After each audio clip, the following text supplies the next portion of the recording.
El otro día una amiga, mientras estábamos platicando, me dijo, es que creo que la gente tiene que entender que la Biblia no es la palabra de Dios.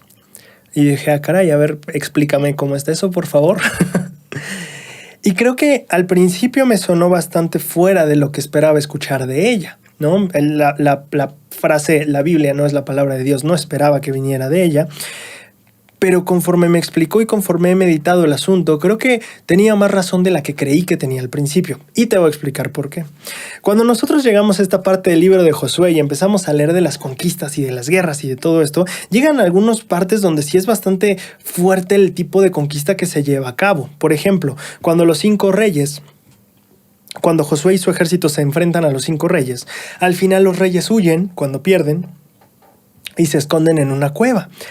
Josué los hace traer y lo que hace es que trae a sus principales o a sus capitanes en jefe y les dice pongan su pie encima de la garganta de ellos y quiero que los miren bien porque así es como vamos a traer a todos, ¿ok? Y es como, wow. Oye, era tu tierra prometida y tenías que conquistarla, pero oye, ponerlos en el suelo y pisarles el cuello era necesario. Entiendo que parte de conquistar la tierra prometida y sacar a la gente sea pues tener que ir a batalla y en eso va a haber muertes, lo entiendo. Pero ya este nivel ya es un poquito más como que ya te gustó la conquista, ¿no? Como que ya le agarraste sabor. Y creo que es muy opuesto al ejemplo que tal vez vemos del lado de Moroni en el libro de Mormón, donde dice sí peleaba, pero no se deleitaba en la sangre. No le gustaba. Lo hacía porque si no lo iban a matar a él. Pero no se deleitaba en hacerlo. Y tal vez cuando vemos esta escena en la que, oye, písale la garganta y ahí apriétale y que sienta y que aprende tú que así vamos a traer a todos aquí. O sea, como que de repente ya siento que le agarramos un gustito a la conquista, ¿no? Y cuando tenemos este tipo de cosas, tal vez justamente nos ponemos a plantearnos qué tanto esto refleja la palabra, la voluntad de Dios. Porque si bien es cierto, repito, si bien es cierto que la conquista de la tierra prometida incluía estas guerras, una cosa es que incluya la batalla y otra cosa es que te deleites en ciertas cosas de la batalla, ¿no? Entonces, tal vez esta parte no precisamente reflejaría la palabra de Dios o la voluntad de Dios.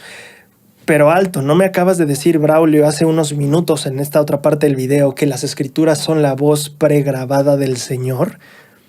Y pensando en esta idea, porque yo cuando estoy estudiando me contradigo a mí mismo todo el tiempo y me hago preguntas a mí mismo que no sé contestar, pero me ayuda a entender. Cuando me planteé esta pregunta dije, claro, pero así como nosotros mandamos notas de voz en el celular, de repente no solo nuestra voz es lo que se escucha, ¿no? Lo que grabamos para mandar una nota de voz también incluye de repente el camión que pasó allá atrás, el niño que gritó por allá o simplemente el ruido normal que hay en una habitación. Y entonces me encantó este ejemplo, porque si las escrituras son la voz pregrabada del Señor, también entenderíamos que así como nosotros grabamos de repente nuestra voz para dar un mensaje, nuestro mensaje no llega totalmente limpio como si hubiera sido grabado en un estudio de grabación, ¿no? Tiene el camión, el niño y todo eso. Y pensé en qué interesante es ver que justamente la voz pregrabada de nosotros puede incluir ruidos. Y eso es justo lo que mi amiga me decía, ya explicándote lo que me explicó mi amiga. Ella dijo, la gente dice la Biblia es la palabra de Dios, pero lo que deberíamos decir es que la Biblia contiene la palabra de Dios, porque no todo en la Biblia es la palabra de Dios. A veces es la narración de esta conquista, o la narración de cómo le fue a este pueblo mal, o la narración de esta persona yendo a hacer no sé qué otra cosa. No necesariamente es lo que Dios dijo, sino es parte de la historia del pueblo con el que Dios se comunicaba. Y eso para mí es muy interesante porque entonces vemos las escrituras desde otra perspectiva. La introducción del libro de Mormón justamente trae esa perspectiva a nuestra mente. La introducción del libro de Mormón dice, el libro de Mormón es una historia de la comunicación de Dios con los antiguos habitantes de las Américas y contiene la plenitud del Evangelio. Qué interesante, no dice el libro de Mormón es la plenitud del Evangelio, no, dice contiene. No dice el libro de Mormón es la palabra de Dios. No, dice es la historia de la comunicación de Dios con un pueblo. Y es que eso son las escrituras. Por eso la Biblia no necesariamente es y que me gustó mucho lo que me dijo mi amiga, no es la palabra de Dios, pero sí contiene la palabra de Dios. porque hay ruidos alrededor, hay historias alrededor de A, B, C y que finalmente no sé si Dios quiera que, o sea, si Dios lo hubiera escrito él solito, no sé si hubiera puesto esta historia aquí o lo hubiera contado así o etcétera, etcétera. Me llama mucho la atención que el Libro de Mormón en su introducción plantea la idea de que las escrituras no son la palabra de Dios, sino la historia de un pueblo que recibió la palabra de Dios. No solo la palabra, sino la palabra con el contexto en el que se dio esa palabra, entendiendo quién era Moisés, quién era Josué, por qué problemas estaban pasando, no solo las palabras del Señor, sino el contexto en el que esas palabras se dieron y la historia de ese pueblo que recibió esas palabras. Ahora, si llevamos un poquito la lección más a fondo, que es lo que he hecho en los últimos días, que me llamó la atención mientras meditaba en esto, me pareció interesante pensar en que las escrituras no solo son la historia de un pueblo que recibe comunicación de Dios, sino también es la historia de un pueblo que está tratando de entender mejor a Dios. Y que es el caso de tú y yo. Estamos tratando de conocerlo mejor. No lo conocíamos tanto hace 2 años como lo conocemos ahora. Y entonces entendemos que las escrituras no solo son la comunicación de Dios o la historia de un pueblo que recibe la comunicación de Dios, sino también la historia de ese pueblo tratando de entender esa comunicación.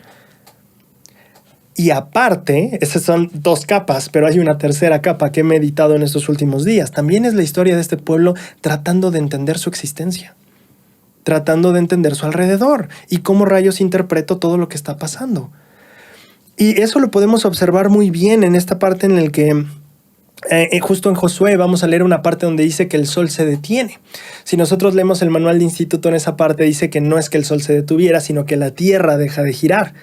Claro, porque el sol no está girando alrededor de la tierra, es la tierra la que gira alrededor del sol. Pero cuando Josué o estas personas lo escriben, pues a lo que ellos sabían, el sol gira alrededor de la tierra. Entonces, si yo veo el sol ahí, pues se detuvo el sol.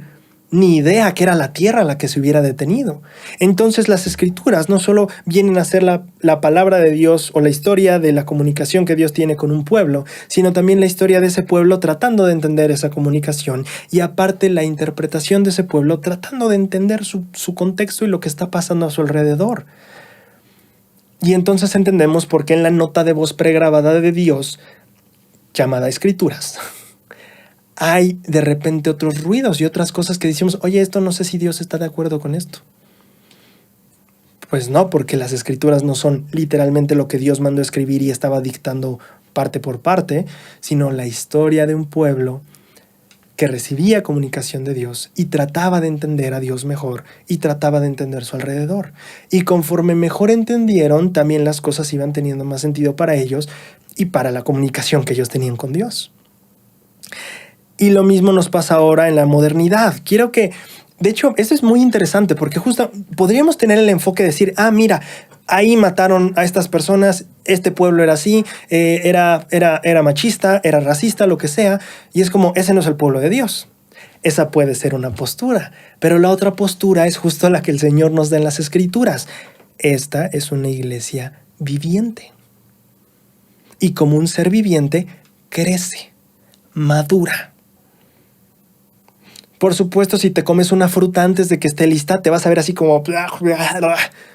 ¿Te ha pasado que de repente agarras un mango ahora que hemos estado comprando muchos mangos en la casa? Están bien ricos de temporada todavía, que ya estamos acabando. Ya sé, esto no importa, perdón. Pero bueno, el punto es que me ha pasado. Agarras una fruta esperando el sabor delicioso y la pruebas y todavía no está lista. Y a veces cuando vamos a leer las escrituras de hace 3000 años, justamente vamos a encontrar ese sabor diciendo, todavía no estaba tan madurito como debería de estar. Y nosotros tampoco lo estamos. Y estamos en este proceso de una iglesia viviente que estamos recibiendo comunicación de Dios, que estamos tratando de entender mejor esa comunicación y que también estamos tratando de entender nuestra existencia. Y no tenemos todas las respuestas todavía, pero estamos tratando. Y como una iglesia viviente, como un pueblo, vamos mejorando.